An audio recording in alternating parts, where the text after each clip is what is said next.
जय हिंद दोस्तों, क्या हाल है आप लोगों के? आई होप आप लोग बहुत बढ़िया होंगे। मस्तान ऑफिशियल में आप लोगों का बहुत-बहुत स्वागत है। तो दोस्तों आज हम बात कर रहे हैं यूकेपीएससी लेक्चरर 2026 का जो एग्ज़ाम होना है उसके बारे में। प्रवक्ता भर्ती जो है वो 2026 की उसमें काफ़ी सारे बच्चों को काफ़ी सारे डाउट हैं। इसमें वैकेंसी को लेकर डाउट हैं, एग्ज़ाम डेट को लेकर डाउट हैं। ये भी डाउट है कि एग्ज़ाम में कितने-कितने लोगों ने फॉर्म भरे हैं।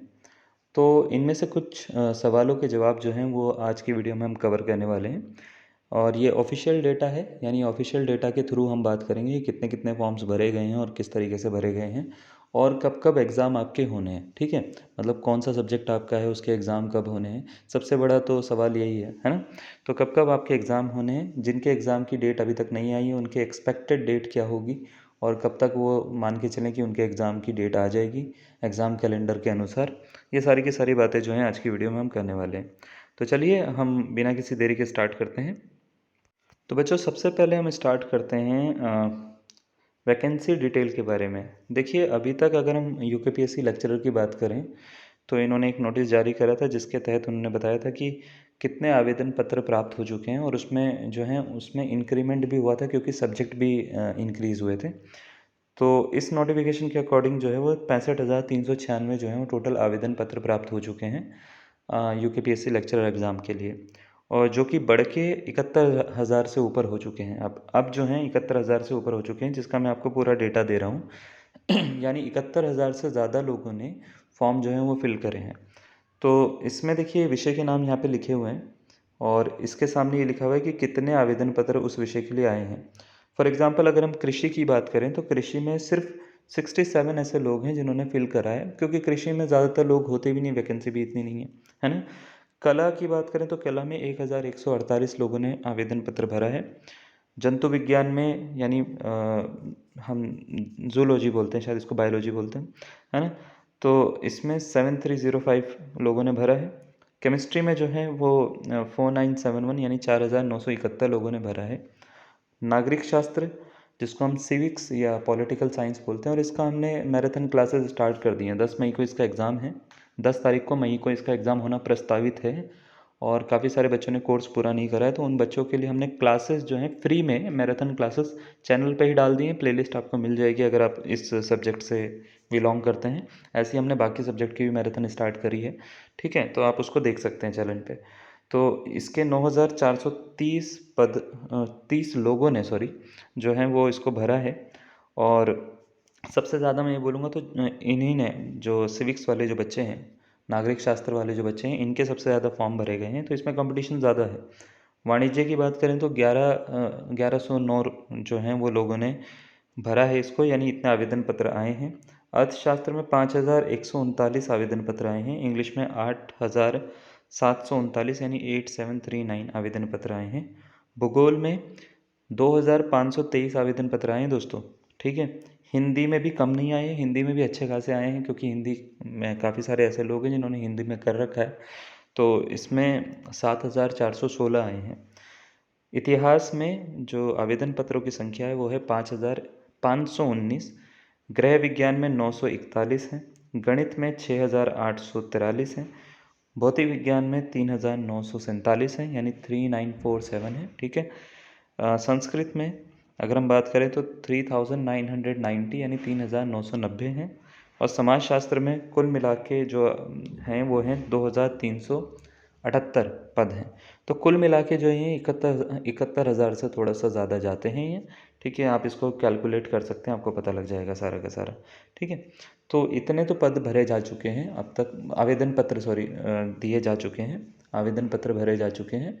और इसमें अगर हम कंपटीशन देखें तो अच्छा खासा कंपटीशन है इस बार देखने को जो बच्चों को मिलेगा क्योंकि पोस्ट जो है वो बहुत ज़्यादा बाइफरकेट हुई है और बहुत सारी चीज़ें हैं। तो अगर आपने मेहनत अच्छे से करी है, आप मेहनत अच्छे से कर रहे हैं, तो आपको ज़्यादा डरने की ज़रूरत नहीं है क्योंकि कंपटीशन सिर्फ उन्हीं बच्चों के बीच में होता है जो मेहनत कर रहे हैं। बाकी जो नंबर ऑफ़ आपको फॉर्म्स दिखते हैं उसमें कंपटीशन होता भी नहीं है, बहुत सारे बच्चे तो तैयारी भी नहीं कर रहे हैं। ठीक है, तो फॉर्म भर के भूल भी जाते हैं बहुत सारे बच्चे, ये हमने नोटिस करा है। तो अगर आपने अच्छे से पढ़ रहे हैं तो ये कोई दिक्कत वाली बात नहीं है, आप इसके लिए पढ़ते रहिए। अब बात कर लेते हैं एग्ज़ाम की डेट के बारे में, है ना। आवेदन पत्र आपको समझ में आ गए हैं। ये जो ऊपर लिखा हुआ है ये पुराने डेटा के अकॉर्डिंग लिख रखा है इन्होंने, लेकिन इसको जो है मैंने आपको बता दिया है। ठीक है ना। अब हम बात करते हैं कि इसमें कब कब एग्ज़ाम कौन कौन से होने हैं, ठीक है। तो एक परीक्षा कैलेंडर की बात कर लेते हैं। यूकेपीएससी ने परीक्षा कैलेंडर जारी करा था लास्ट टाइम, और इसमें ये बताया था कि कौन कौन से एग्ज़ाम कब होंगे। ऊपर तो चलिए जो लिखे हुए हैं, हमको काम है प्रवक्ता से, है ना। तो इंटर कॉलेज प्रवक्ता में 4 एग्ज़ाम्स के बारे में पहले से ही उन्होंने बता दिया है। जैसे कि भौतिक शास्त्र यानी फ़िज़िक्स का जो एग्ज़ाम होगा वो 9 तारीख को होना है, और ये फ़िक्स है। मतलब आप इसको, अगर किन्हीं कारणों से कोई बहुत ज़्यादा बड़ी ट्रेजेडी हो जाती है, कुछ ऐसा हो जाता है, तो इसको शिफ्ट करा जा सकता है, अदरवाइज़ नहीं है, कोई भी शिफ्ट करने का वो नहीं है। इसके जो एडमिट कार्ड हैं वो आपको अप्रैल के लास्ट में देखने को मिल जाएंगे, ठीक है। मई की स्टार्टिंग तक आपको सब बच्चों को जो अपने जो एडमिट कार्ड है वो मिल जाएंगे। 10 मई को जो है वो नागरिक शास्त्र का एग्ज़ाम की मुख्य परीक्षा है, और ये 2 शिफ्ट में होगा, ठीक है। इसके भी एडमिट कार्ड आपको मिल जाएंगे 10 मई को। एक आइडिया आपको लग जाएगा, जो फिज़िक्स का बच्चा देकर आ रहा है एग्ज़ाम, आने वाले जो बच्चे हैं वो भी उसी तरीके से जो है प्रिपरेशन कर सकते हैं। उनको पता लगेगा कि इस तरीके से इसको पढ़ना है, और इतनी शिफ्ट में इतना टाइम आपको मिलेगा, ठीक है। तो ये थोड़ा सा अंदाज़ा आपके पास में रहेगा। जिनके एग्ज़ाम 9 तारीख और 10 तारीख को हैं, ये सबसे पहले एग्ज़ाम है, और इनकी मैराथन ज़्यादातर लोगों ने स्टार्ट कर दिया, हमने भी स्टार्ट कर दी है ना। तो आप चाहें तो इसकी प्रॉपर तैयारी जो है प्रीवियस ईयर क्वेश्चन के साथ में हमारे चैनल पे फ्री में कर सकते हैं, कोई दिक्कत वाली बात नहीं है, ठीक है। उसको आप उसको जाके देखिएगा, प्लेलिस्ट में सब मिल जाएगा। हिंदी का जो एग्ज़ाम है वो 30 तारीख को होना है मई में, ठीक है। तो हम उसी के अकॉर्डिंग इसका देखेंगे कि इसकी मैराथन हम कैसे स्टार्ट कर पाएंगे। तो 1 महीने की कुछ मैराथन हम रखते हैं, 1 महीने या 20 दिन के आसपास, तो उस हिसाब से हम इसको बता देंगे। 31 मई को इतिहास का एग्ज़ाम है, ठीक है। इतिहास का आपका 31 मई को एग्ज़ाम है। अब कुछ मेजर सब्जेक्ट हैं हमारे पास में, जैसे मैथमेटिक्स आता है, जैसे केमिस्ट्री आता है ना। और भी बहुत सारे सब्जेक्ट्स हैं हमारे पास में कि इनके एग्ज़ाम्स के लिए काफ़ी सारे बच्चे पूछते हैं कि सर इनका एग्ज़ाम्स कब होंगे। ये तो आपने फिज़िक्स की तो डेट मिल गई है हमारे को, नागरिक शास्त्र की भी मिल गई है, 4 सब्जेक्ट की तो मिल गई है। तो मैं आपको पहले ही बता देता हूँ, मैंने ये पहले ही बताया था आपको, पुरानी आप वीडियोस देख सकते हैं। मैंने ये आपको पहले ही बताया था कि अब जो एग्ज़ाम्स एक्सटेंड हुए हैं उसमें सबसे पहले ये 4 एग्ज़ाम्स होने की बात हो रही है, और ये मई तक हो जाएंगे आपके। ये मैंने आपको पहले ही बताया था, पुरानी वीडियोज़ में भी आप देख सकते हैं। अब जो एग्ज़ाम्स होंगे इसके बाद में, उसको वो 2 महीने के गैप में उन्होंने रखा है। 2 महीने के गैप में रखा है, यानी आप जून या जून के बाद में आप एग्ज़ाम जो हैं एक्सपेक्टेड अपने मान सकते हो स्टार्ट होंगे। मैथमेटिक्स का एग्ज़ाम जो है वो इन बिटवीन होगा, इन बिटवीन होगा, यानी आपका जून के बाद में होगा या जून तक होगा, ठीक है। मतलब जून की मिड में, ठीक है, आपको मैथमेटिक्स का एग्ज़ाम होना आया है। अब इसमें वो जब पूरा परीक्षा कैलेंडर बनाएंगे तो उस बेसिस पे बनाएंगे कि आपके सारी चीज़ें उसमें कवर हो जाएँ।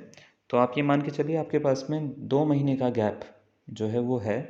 तो अभी से आप अपना ये लगा लीजिए कि कितनी टाइमिंग है, कितना आपके पास में टाइम बच रहा है, उसके अकॉर्डिंग आप अभी, अगर आपने प्रिपरेशन स्टार्ट नहीं करी है तो आप कर लीजिए। आप प्रिपरेशन स्टार्ट करेंगे, ठीक है।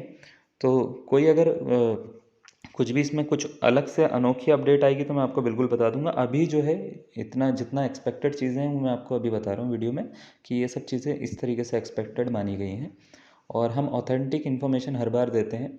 आप इसके अकॉर्डिंग अगर तैयारी करते हैं तो आपके पास में ज़्यादा टाइम नहीं है, ठीक है।